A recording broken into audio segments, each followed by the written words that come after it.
Hello, and welcome to show number 2339 of Eyes on Success, a weekly program covering a wide variety of topics of interest to people with vision loss.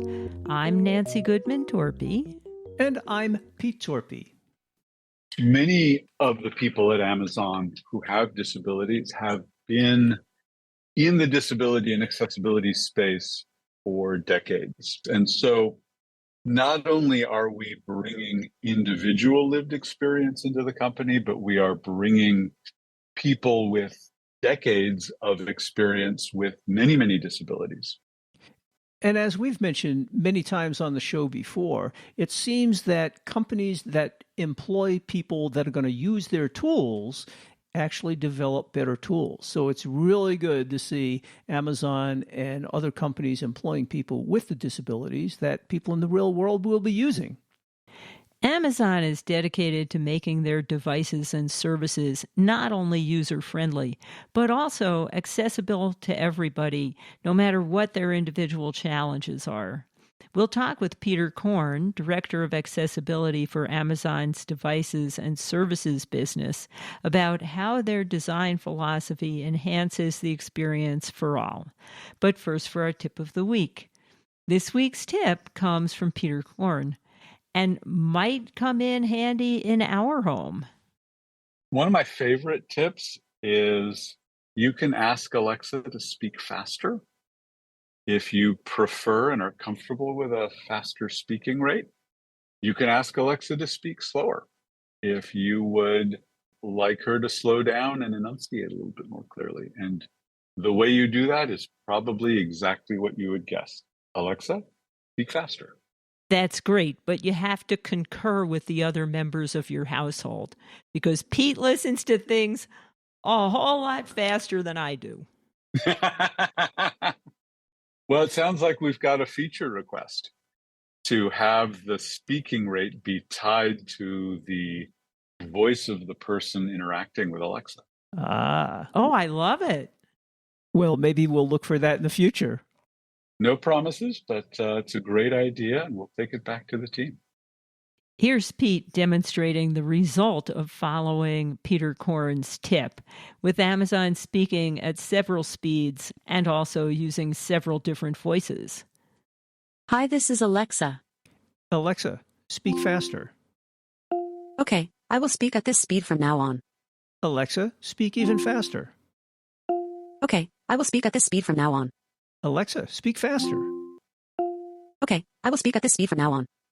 Alexa, speak at normal speed. Okay, I will speak at my normal speed from now on. Alexa, change your voice. I have a few voices to choose from.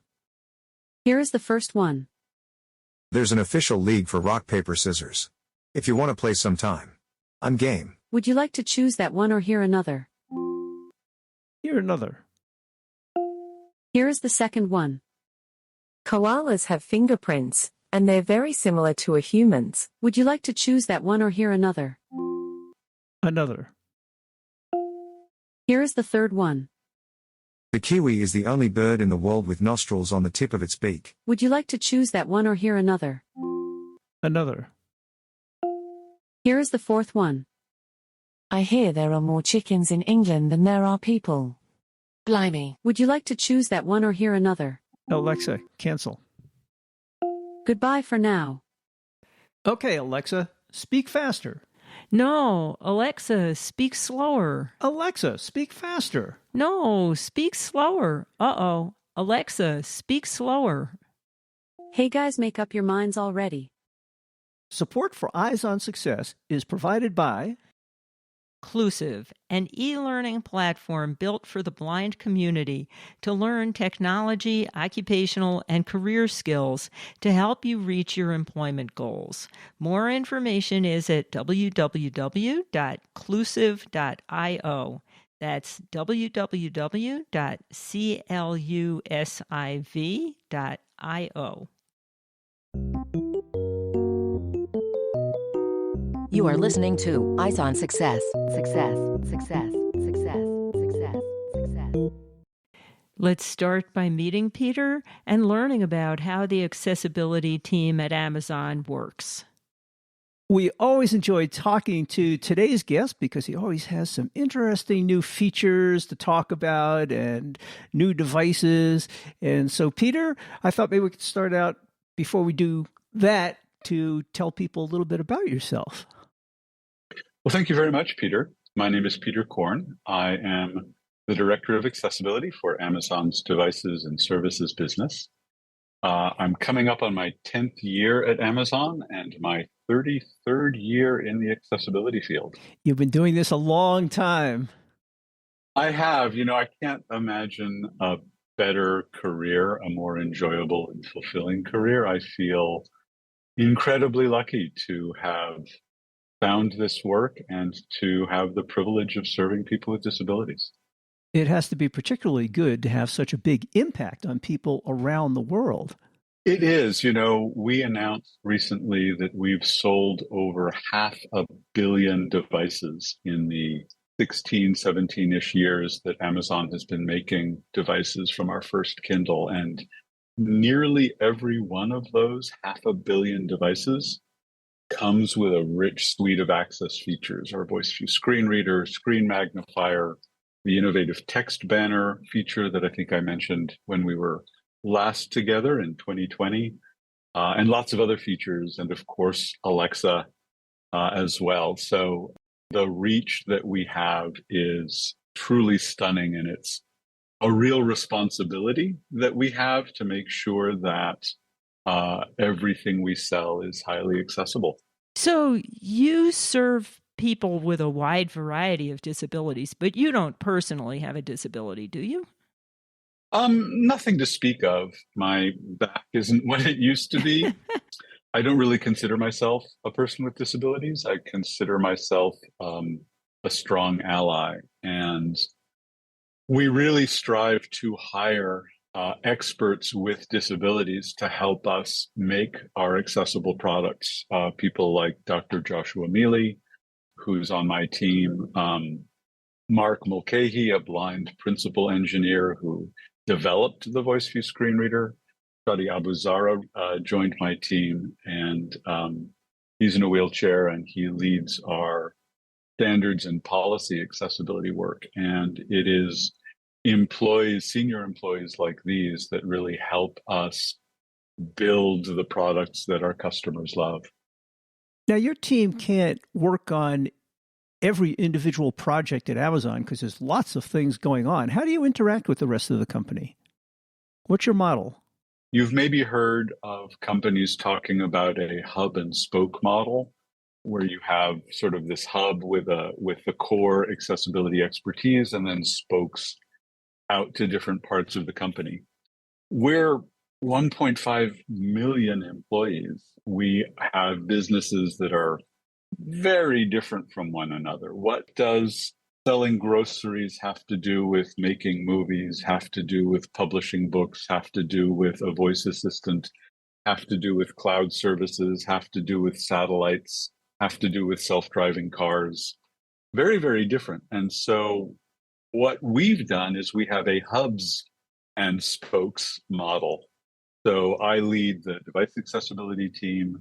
We have another leader who leads AWS accessibility, Prime Video accessibility, the retail website and book accessibility work, and so on. And all of the leaders then get together and work together to set corporate-wide direction and policy. In fact, we're having a big meeting of all of the full-time accessibility practitioners at Amazon next week in Seattle.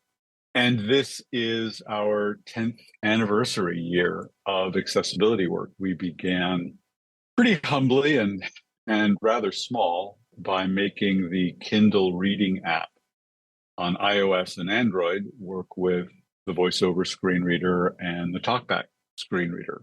And that was in May of 2013. And so we're going to be, next week, we're going to be spending some time in a 10-year retrospective and discussion of what we hope to do in the next 10.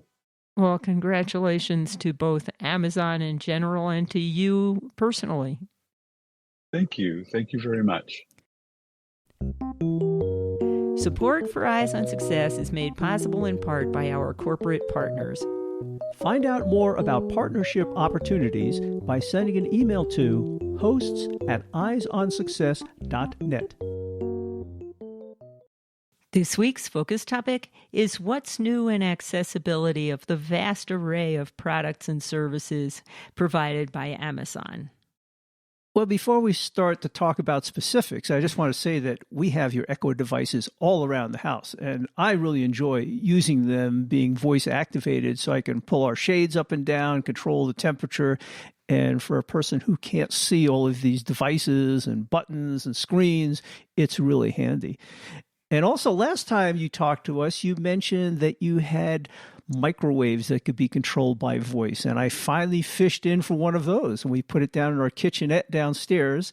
Your little device, it was $75, and you can control it with your voice. It came with a Braille template, and it fits 2 cups of tea, which is perfect for when we're going to watch TV in the evening. So I thank you for those suggestions. And maybe we can talk about what new things are going on at Amazon the past few years. Sure. We've been busy.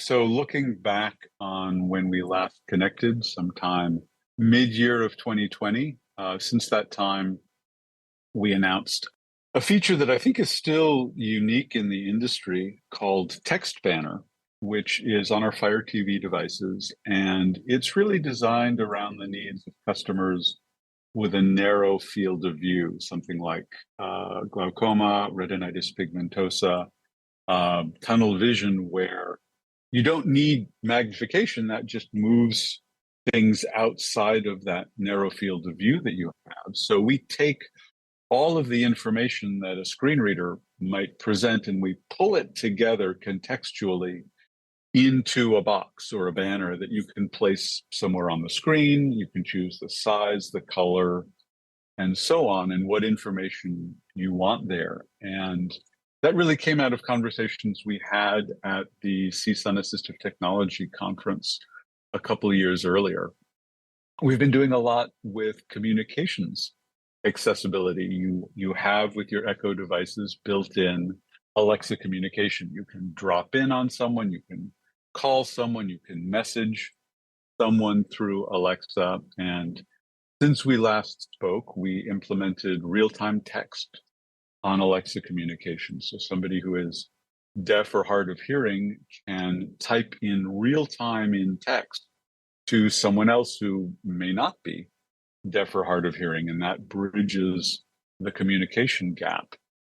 We also added Alexa call captions. So if you're speaking with someone and you're having difficulty understanding what they're saying, you can bring up a display on your Echo Show captioning everything that the far side is saying, so you can read the captions in that fashion. So the device is essentially doing real-time speech recognition. Yep, real-time speech recognition and display of that recognized text for you in your phone calls. So it's just like closed captioning on a video, except it's live.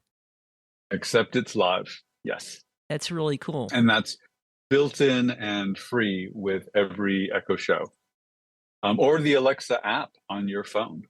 It works there as well. You know, it's really interesting. You mentioned a number of devices and functions that really treat some very specific needs. You know, when you think of blindness or some other so-called disability, you can't all paint them with one big brush. I mean, there's a lot of subdivisions and special needs that people have.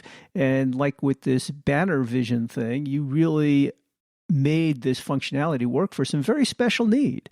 That's kind of neat. There's a huge variety, huge heterogeneity in the experience of people with disabilities, whether it's how much vision loss or hearing loss I have, whether that hearing loss, maybe with Usher's syndrome, is accompanied by vision loss, whether I have neuromuscular impairments that are also affecting my speech, something like Parkinson's or ALS.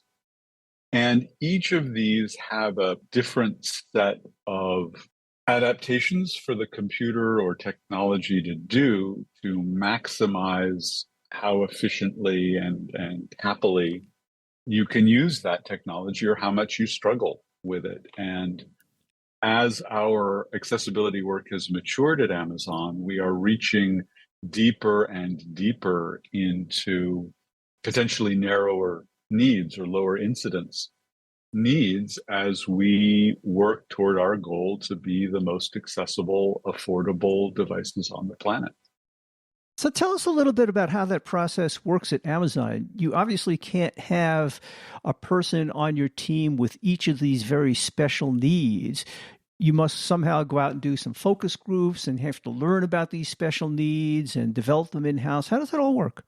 It really varies with the disability and with the experience of our staff. Many of the people at Amazon who have disabilities have been in the disability and accessibility space for decades. And so not only are we bringing individual lived experience into the company, but we are bringing people with decades of experience with many, many disabilities. And in addition to that knowledge and expertise, they then also have connections to those different communities. So whether it's going to the National Federation of the Blind Convention, Hearing Loss Association of America, the National Association of the Deaf Convention, or sitting down and partnering as we've been doing with United Spinal and United Abilities to develop one of our most recent access features to enable customers to have full use of a Fire tablet if they have motor impairments. We support switch access. You can connect a Bluetooth switch to the tablet and then activate that switch with whatever parts of your body you have good control over, whether it's shrugging your shoulder to hit the button or moving your head to the side to hit a button that's mounted to your wheelchair. And in that way, then you can completely operate the tablet. And we brought Tap to Alexa, which is a feature for customers whose speech Alexa isn't able to understand yet, so that you could just tap on your Echo Show and activate Alexa utterances that way. We brought that to Fire Tablet and we made it work with switch access. So now somebody who can perhaps only shrug a shoulder or sip and puff on a switch activated straw has full access to everything Alexa can do. They can create their own utterances. They can operate their smart home. And that is huge. So you've just listed a wide range of tools that are enabling for people with a wide range of disabilities. How do you decide which one to implement next? I mean, if you're implementing something for someone with a vision problem that's not going to help someone with a hearing problem or a dexterity problem, how do you make that decision? One of the first things is there a brick wall that is preventing some cohort of individuals from accessing our devices? Is there a brick wall preventing someone from using Alexa? Well, that brick wall a bunch of years ago was if you're deaf or hard of hearing, you can't easily hear what Alexa says. So let's put the captions of what she's saying on the screen. If your speech isn't intelligible enough for Alexa, let's start addressing that. We addressed that first with Tap to Alexa. We came back and introduced an adaptive listening feature that's particularly useful for people who stutter or stammer. And then last year, along with our colleagues at Apple and Microsoft and Google and Facebook, we launched the Speech Accessibility Project with the Berkman Center at the University of Illinois at Urbana-Champaign. And we are working to get data of impacted speech, Parkinson's for now. We're looking also in the next year at 3 or 4 others, ALS, Down syndrome, etc., to get enough marked up speech data from individuals whose speech is affected by these disabilities and train Alexa, and Apple and Microsoft and Google will train their systems to recognize speech from people whose speech today Alexa isn't very good at recognizing. So those are examples of sort of brick wall barriers. The next thing we do is we look at, are there places of substantial friction? So Text Banner is a good example of this. With the VoiceView screen reader on Fire TV, you could use Fire TV very easily with speech output. But people who have some vision tend to like to use that vision. And so while they could fall back to the screen reader, we thought, and it came out of the conversation we had at the CSUN conference, we could probably do something that leverages the vision that some of our customers have and give them an experience that is more comfortable for them because we know how.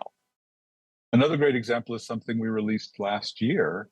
You can now pair more and more models of hearing aids directly with your Fire TV. And then earlier this year, we extended that to cochlear implants. So that's an example of significant friction. Not a brick wall barrier, but it is preventing customers from getting as much enjoyment out of their TV as they might. And then we look at, are there things we can lean into that might deepen the value of what we're doing specifically for people with disabilities? And here we look at things like your reading. How can we make the digital book, the Kindle book, better than the physical book? And so we came out with a feature called Reading Ruler. Reading Ruler is a collection of tools to render the text in the book a little differently with highlighting and color and sort of bars to mask the area other than what you're reading right now, to help people with a variety of print impairments read better, whether it's dyslexia or some other print impairment. Lots of folks have trouble when they get to the end of a line, reading across a page to find the beginning of the next line, or the multiple lines on the screen all kind of blur together. And so with Reading Ruler, you can map the lines above and the lines below the line that you are reading, and you just move it down like a physical ruler might be moving down a page, and you just read the line of text above that wooden ruler. Only in this case, it's a ruler above and below to help you focus. And we can do that in color as well, because sometimes changing the color of the background from white to magenta or light green or something else, again, helps some groups of people with reading disabilities. Finally, we look at places where customers might use our devices to solve something that's otherwise unrelated to our device. And so that's another thing that we look at doing. That sounds like a complete suite of tools for almost every use case. Well, those sound like a great variety of tools and some great work by Amazon, and we hope you keep up the good work. Thanks a lot. My pleasure, and it's always a pleasure to speak with you. Thank you for inviting me to return. You are listening to Eyes on Success. Success, success, success, success, success. Now for this week's final item, how to learn more about Amazon's accessibility initiatives across their many product lines and how to contact their accessibility team. Well, Peter, if people want to find out more about some of these tools that are available from Amazon and some of these devices, where would you send them? So I would send them to our revamped and refreshed accessibility page, amazon.com/accessibility. We also have a dedicated page just for Alexa accessibility. And the address of that page is amazon.com/Alexa accessibility, all one word. And there you will find information about each and every access feature we have ever shipped.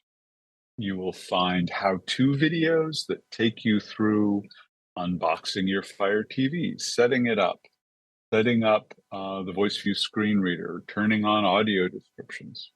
You will find how-to description text that describes some of the things that we haven't as yet created videos for. And you'll find videos showing off our various features. Last year, we launched a video campaign that will give us a whole lot of showcasing of our new access features. The switch access feature, for example, is covered, or streaming to hearing aids has a video, and so on. So the one-stop shop for everything accessibility at Amazon. If somebody has a question or a comment, is there a way they can reach you or the rest of the team? Accessibility@amazon.com. That works. We also have spun up a dedicated device accessibility customer service system where hundreds of customer service agents are trained in what is a screen reader, what are disabilities, what is blindness, what are all of the access features of our products. And these hundreds of support agents have been answering many, many thousands of calls over the last year and a half, 2 years that it's been available. And the link to that is on the bottom of every page in the .com/accessibility site. And of course, if you're looking for any of that contact information, you can find it in the show notes associated with this episode, which is episode 2339 at www.eyesonsuccess.net. That's it for today's show. Next week on Eyes on Success, we'll be talking about the Eurofly flight simulator. Have you ever wanted to fly a plane? If so, you might want to try the Eurofly flight simulation program. We'll talk with Lucas Hasnettel about this fully accessible and detailed flight simulation program that enables you to fly your desired aircraft from and to any destination with detailed real-time feedback and control. Thanks for joining us this week. If you've been enjoying Eyes on Success, tell a friend about it. And we hope to see you next week. You've been listening to Eyes on Success, hosted and produced by Nancy Goodman Torpy and Peter Torpy. You can access the full archive of previous shows, subscribe to the podcast, and much more by going to our website, www.eyesonsuccess.net. If you have questions about anything you've heard on the show or have suggestions for future shows, send an email to hosts@eyesonsuccess.net. Thank you for listening and have a nice day.